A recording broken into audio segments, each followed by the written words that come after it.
अस्सलाम वालेकुम, welcome back to a brand new vlog. तो कैसे हैं आप सब। आज आप लोग सोचेंगे कि मैंने स्टार्ट में ही कुकिंग की वीडियो शूट कर दी। तो आज आने वाले हैं जी स्पेशल गेस्ट।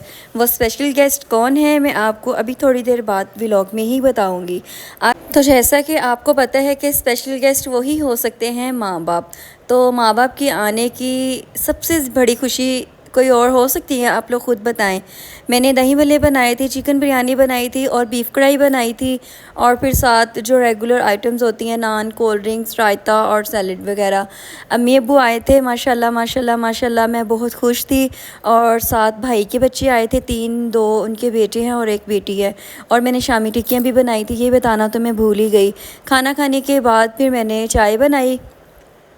वैसे तो खाना उनके आने के घंटा डेढ़ 2 बाद ही मैंने खाना लगाया था, मतलब। और फिर उसके बाद चाय शाय के बाद बच्चों ने खाना वैसे ही कम खाया था। और यहाँ चेक करें ज़रा आप, बच्चों ने अपनी ही मस्ती लगाई हुई है। बच्चों ने टॉयज़ पूरे रूम में बखेर दिए थे और इन्होंने अपने ही सारा, मतलब अपनी खिचड़ी इन्होंने बनाई हुई थी। कुछ समझ नहीं आ रही थी कौन क्या कह रहा है, इन्होंने अपने शोर मचाया हुआ था। और मुझे ये था कि मैं इनको पिज़्ज़ा मंगवा के दूँ, क्योंकि इनको पिज़्ज़ा बहुत पसंद था। आपको पता है हर बच्चे को ही पिज़्ज़ा पसंद होता है।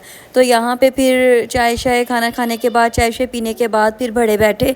और फिर आपको पता है बड़ों की बातें, फिर उनकी अपनी गपशप होती है। यहाँ पे फिर मैंने पिज़्ज़ा ऑर्डर किया। पिज़्ज़ा ऑर्डर करने में भी मतलब आधा घंटा तो लग ही गया था। आपको पता है इतना टाइम डिलीवरी होने में लग ही जाता है। तो बस यहाँ पे बच्चे, वैसे भी पिज़्ज़े के ऊपर जो एक छोटा सा टेबल होता है ना, वो आप लोग मुझे कमेंट्स में लाजमी बताइएगा, वो टेबल कौन कौन बच्चा ज़िद करता है कि ये टेबल मुझे चाहिए।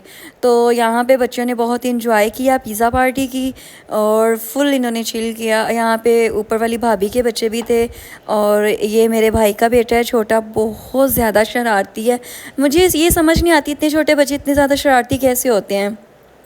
बस फिर अम्मी अब्बू चले गए। मेरा दिल नहीं कर रहा था कि वो लोग जाएं, बट आपको पता है हर आने वाले को जाना तो होता है ना वापस। तो यहाँ फिर ओए होए होए बर्तनों का ढेर। किचन की हालत तो आप ऑलरेडी चेक कर चुके हैं। बस मेरा दिल नहीं कर रहा था कि मैं बर्तन वॉश करूँ, मेरा दिल कर रहा था बस कि आला दिन का चिराग आए और यूँ चुटकी बजाए और मुझे बताया कि जी आपका काम सारा हो गया जी, घर भी लश पश हो गया।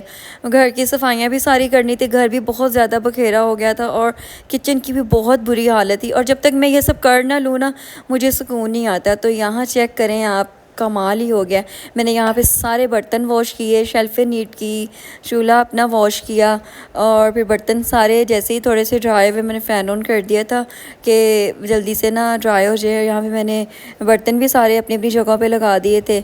और फिर मैंने किचन लास्ट पे धोया, धोने के बाद उसको वाइपर लगाया ताकि जल्दी से वो ड्राई हो जाए। यहाँ आप चेक करें, एकदम ही कमाल हो गया, जैसे कोई जादू वाली छड़ी घुमाएं और पूरा घर भी नीट एंड क्लीन।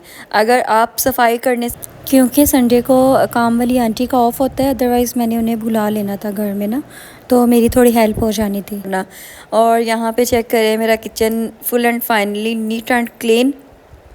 यहाँ पे मैंने डिम लाइट ऑन की थी और बहुत अच्छी लग रही थी। ये फ़ानूस चेक करें, मेरे हस्बैंड लेके आए थे, माशाल्लाह उनकी चॉइस बहुत अच्छी है। और ये सारी डेकोरेशन मेरे घर की, हमारे घर की डेकोरेशन उन्होंने ख़ुद की है और हर एक चीज़ उन्होंने ख़ुद परचेज़ की है, हर एक चीज़ खुद डिज़ाइन की है। तो हमारा व्लॉग आज का कैसा लगा, सब्सक्राइब करना मत भूलिएगा, शेयर लाइक कमेंट्स लाजमी कीजिएगा। कल के व्लॉग के लिए अल्लाह हाफ़िज़।